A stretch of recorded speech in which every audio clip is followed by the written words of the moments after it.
Hello and welcome to the Voice of the People. I hope to bring you a video blog once per week, brushing on issues of the day that affect us in the here and now, or threaten to affect us in the very near future. I will attempt to put into words the feelings that many Americans are faced with, and I welcome you to subscribe and comment so that the voice of the people can become a national conversation. In this issue, I will talk about Ebola and very briefly touch on the Enterovirus 68.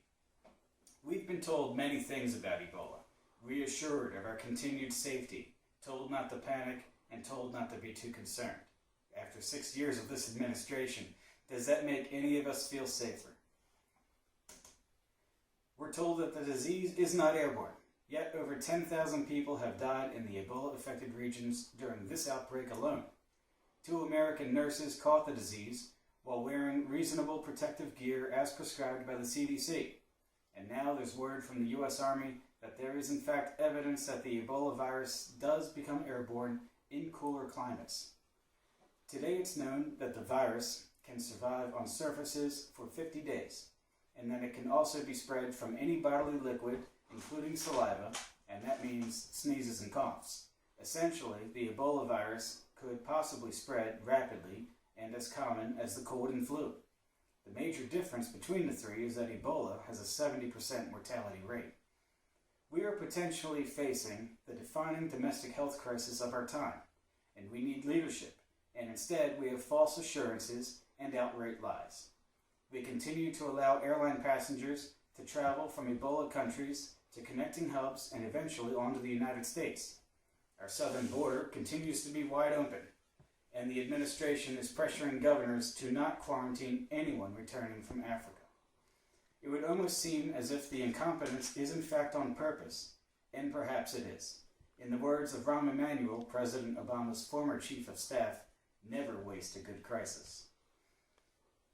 I call on the president to do his job for which he swore an oath, protect the American people from all threats, foreign and domestic.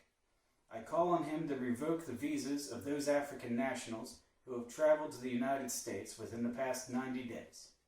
I call on him to issue an executive order banning travel from these affected regions to America. And I call on him to deploy the Army to our southern border.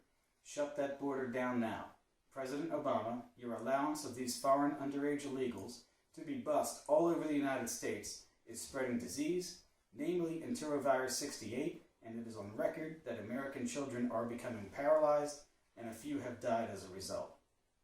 Shame on you, sir. Your contempt, Mr. President, for the American people is astonishing and obvious. Before I conclude, let me say a brief word to Casey Hickox, who is the nurse who was quarantined after returning from Africa this week. Casey, your efforts in Africa to comfort children and their parents who quite literally have almost no chance of survival is commendable. The conditions you contend with are unimaginable. The calling you have must be compelling in order to be able to process the horror. That said, you did just come back from the nexus of the Ebola outbreak, and you have no right to subject any of our healthcare workers or the public to even the slightest, most ridiculous risk of catching this terrible disease. Your threat to sue New Jersey for protecting New Jerseyans is terrible. And perhaps it is this act, and not the work you've done in Africa, that offers the clearest image of your character. If you care for complete strangers in Africa, Casey, you should have at least the same, if not more, compassion for your own fellow countrymen.